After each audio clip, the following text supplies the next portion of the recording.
Good day, YouTube, and welcome to another episode of the Albino Rhino beer review. Today we have the Rhino.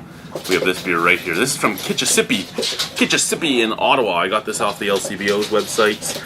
If you want to go to their website, it's www.kbeer.ca. This is the Bristol Stout. The Bristol Stout. Oh, what do we have here? 36 IBUs. The Ross Farm in Bristol, Quebec. Our inspiration for this beer comes from our family who have been farming in Bristol, Quebec. This 150-acre farm has seen a lot of change over the years, but still remains in the family. We first started out with dairy cattle, and now are farming soybeans and hay. This stout offers a balance of roasted malts and residual sweetness, and it is a milk stout, which you would expect from the cow on the front. I'm just looking now for the ABV.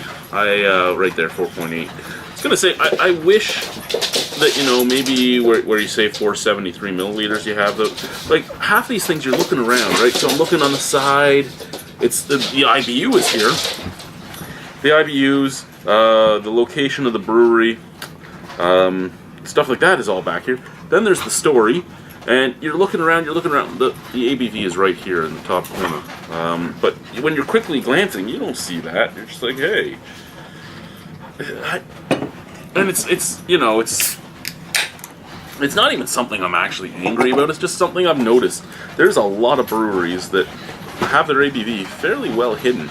And you would think in Ontario, where, you know, we're the nanny state that controls everything, you'd think they'd want that to be standard, you know?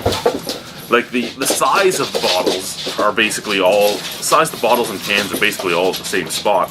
I mean, here, let's grab this one. What size is this? Oh, look, right at the bottom, 473. Let's grab this one. What size is this? I don't know. Oh, look, 473. You know, like, oh, this is a cider, not even a beer. What size is this? Oh, look, 473, right at the bottom on the front. Oh, look at this one. What size is this? Oh, look, right at the bottom, 473. You know, like, here's another one. Here's a nice can. What size is this? I don't know. Oh, look, 473. You know, like, oh, I can't reach that. Here, there's a bottle right here beside me. Oh, what size is this? Oh, look, 500 right at the bottom. So you would think that they would want, since it seems like the size is standard on all the cans and bottles, or very close to standard, you don't usually have to look hard to find the size. But I mean, after you've been drinking for a while, you can tell the size just by looking at them. But legally, it has to be on there, and you can easily find the size. Legally, the ABV in Ontario has to be on there too, and you'd think it would be easier to find it than it is on some of these. Again, we pick up the yellow truck here, and the ABV, like, here's the size, and it says tall can. The ABV's not there. Here's who's brewed it and who it's brewed for. Over here's all the ingredients in it and everything else. And you're like, well, where the fuck could the ABV be? And I don't even remember where I found it on here now that I'm thinking about it. That had the original gravity right there. Where the fuck was it on here? Oh yeah, it was up here in the bold print, not in the print that was anything to do with anything else. And then again, do I find it easily on here? Oh yeah, see, this one's right at the bottom. See, that makes sense. This one, right at the bottom, that makes sense. This one, right at the bottom, that makes sense. This one, right at the bottom, that makes sense. This one, right at the bottom, that makes sense. This one, right at the bottom, that makes sense. So you get the picture. I'm done ranting now. And again, it's nothing even about this brewery. It's just an observation in the beer industry.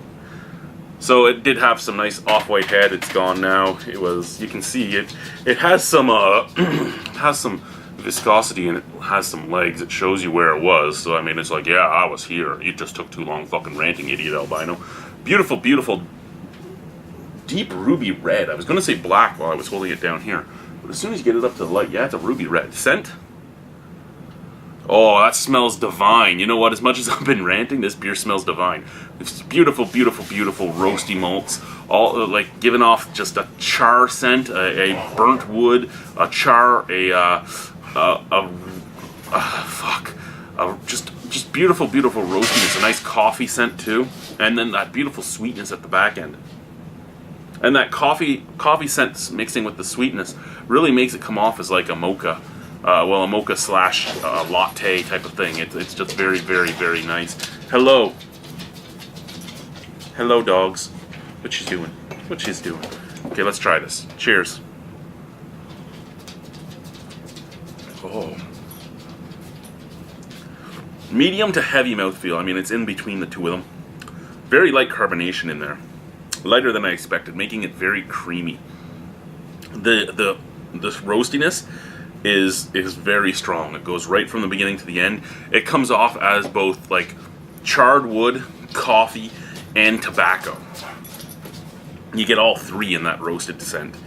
I'm petting the Shepherd Mastiff right now. Helga's here with me.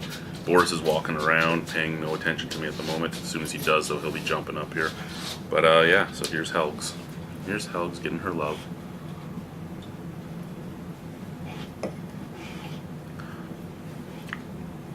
So yeah, all the way from coffee to tobacco in there. Coffee, charred wood, and tobacco. Sweetness is beautiful at the sweetness is at the back end, just mixing. So the sweetness cuts back. The sweetness cuts back that strong charred flavor, that roasty flavor. It cuts it, but it keeps it at the same time. So it cuts it down. It's like the roastiness is up here, and then once the sweetness kicks in, the roastiness like almost thirds itself in flavor. But then it mixes with the sweetness to make that like cafe latte type of taste.